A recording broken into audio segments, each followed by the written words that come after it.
All right, we have Pete Mills with us today. Pete, why don't you tell us a little bit about yourself? Oh, thanks, George. It's good to see you here on the Zoom. Well, I currently live just outside of Columbus, Ohio. I was born in Toronto, Canada, lived my first 18 years there, and have lived most of my adult life in the United States. I went to university in Rochester, New York, at the Eastman School of Music, and went to graduate school in Texas, and I was a college teacher in Manitoba in my very early teaching career. Then I was fortunate to spend 3 years teaching in at a university in North Carolina, and I've been here in the Central Ohio area for over 20, maybe 25 years.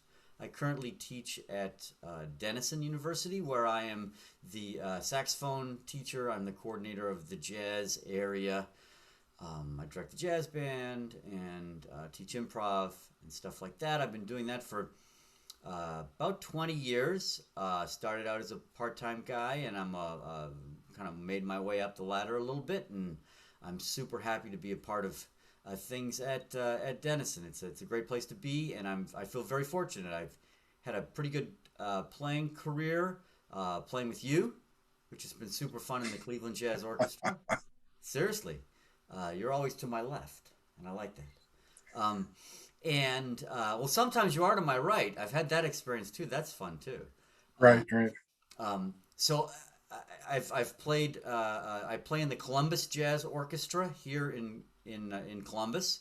Um, Up until March of last year, every Tuesday for 15 years, I was at the Park Street Tavern hosting a jam session with my band.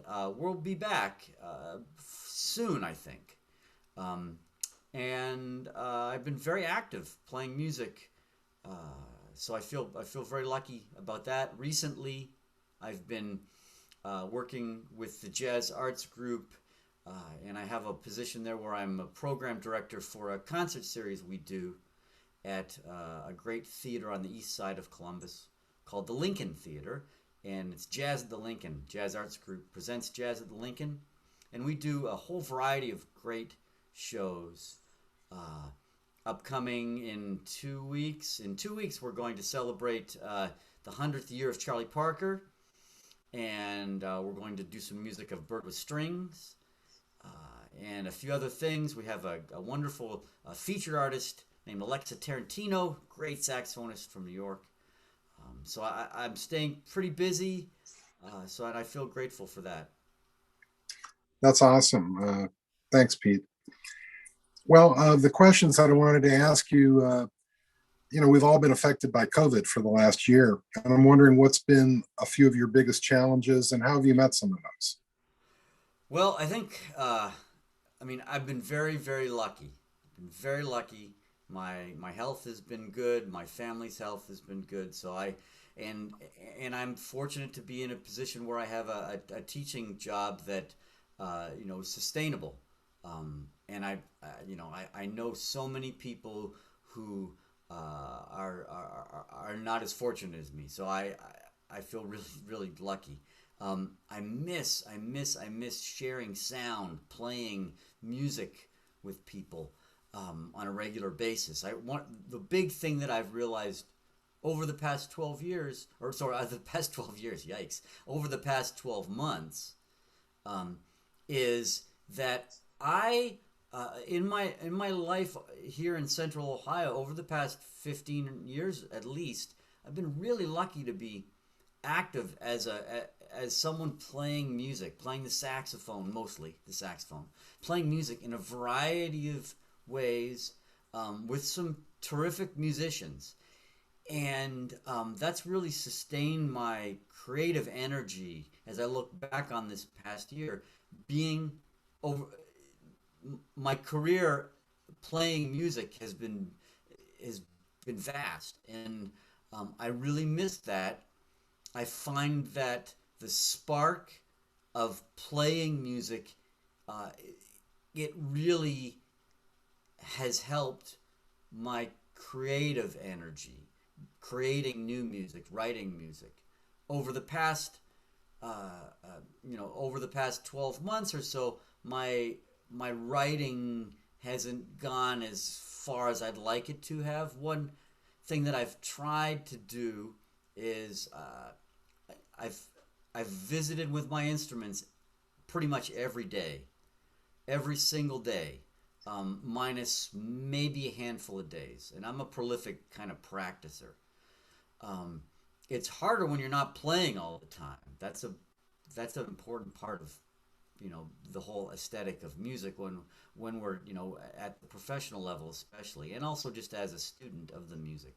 So that's been hard. I've been trying to do creative things, or at least injecting creativity in me, meaning either try to be creative, try to sit in my basement here and play a set, a virtual set of music for myself, um, to try to get that creative thing happening, play some porch sessions outside with people, and then also do some more transcribing, trying to get inside some of the great sounds of the masters that I didn't have the time to do when I was running and driving a lot, driving from place to place.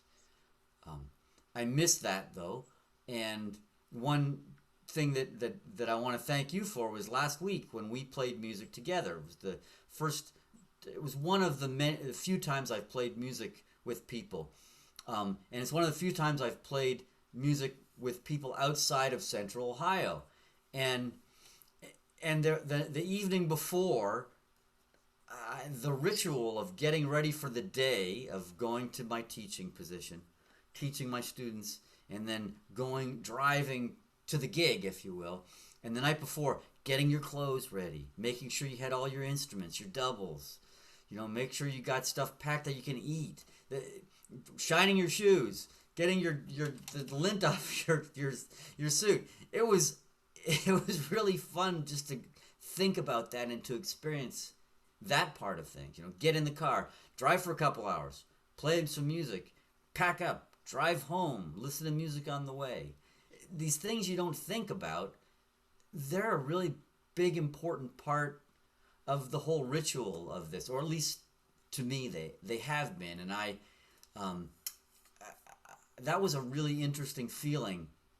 And from last week when I had the opportunity to play with you in the Cleveland Jazz Orchestra, not only was the music great fun, but just the whole aesthetic around it was great, and it brought back memories of things before, and hopefully, and I think of things to come. Yeah, that's a really interesting way of looking at it. That's interesting. Excuse me. What do you think has changed that maybe we never go back to, or you never go back to, and what do you think is something that you're always going to do from now on that you didn't do 2 years ago? Well, you're always going to be on a Zoom call at some point in your life, somehow, right? And you're always going to be thinking about your lighting, or not. Uh, I think one of the things that I thought a lot about over the past 13 months or so is the importance uh, of having a plan and thinking about what you're going to do when things are over, and how during this sort of period that's different period, how you can affect change for your life to go on. I don't know if that's a specific thing, but one of the things that I know, and I've talked to a lot of my students about this, and some of my younger nephews and nieces. This is a time where and I see this in business too. This is a time that people who've really figured some things out in any way in their life are going to really shine. So the people who put their nose to the grindstone over the past 12 months, and probably for the next 6 months, like an 18-month cycle of this, uh, thought about how they're going to present themselves in music, or in business, in some other art form, uh, and think about how they kind of have to react fast um, to things that change quickly because things have obviously changed incredibly fast over the past 12 months. Those are the people who, when we come out of this, awful period, are going to be the ones who are going to be the shining successes. Um, so I don't know if there's a specific thing or things that I see that I'll take with me here. I think the idea of you got to work really hard. The people who work really hard, particularly when there seems to be not a lot of work, those people will be the ones who will be successful in whatever they do. After this time, this part of our history in our lives is over. That's some great stuff, Pete. Those are great thoughts. That's terrific. Okay, last question. If you get your crystal ball out, what do you think is going to happen the rest of the year for teaching, playing, whatever else you have going on? Well, I've been really lucky with my teaching. Being as I'm at a smaller university that's a residential university. We've been in person throughout the entire 2021 school year. So this semester and last, I've seen my students, not always in my office, but I've taught them in person, and I, it's been great, and I think that's going to continue to happen. Um, I think I think things are going to get real exciting fast. I'm afraid about that a little bit because I think that we're seeing just in our world, not just our world, but the world, that when things go really fast right now, that could go two steps forward, one step back. So I'm trying to remain cautious about my own performing and playing career. I really am excited to play music with other people. I think things are going to open up. I think there's a hunger for music, for live music, to experience that. And I think that will bode well for us as musicians. Um, I'm I'm hopeful that we can make sure that our product uh, is not only cherished but respected, considering that there are so many people whose lives have been so dramatically affected economically that um, we understand. Even if you go to a venue that is, it's not costing you money to hear the music, there's a cost, and I think that I'm hopeful that people will be understanding of that and support the music uh, in any way they can. That could be tip the musicians. That could be tip the people in the establishment who are serving you. Make sure that you you eat and drink well when you're checking out the tunes. And if there's a cover charge, be happy to pay that cover charge too. So I think it's going to be that people will be happy in the short term for those things, and I think we have to make sure that as musicians we're proud about the fact that this is what we do, and it's how we make our economy, and we're grateful for your support. Mm, great stuff, Pete. I really appreciate it. Hmm. So thanks a lot for talking today.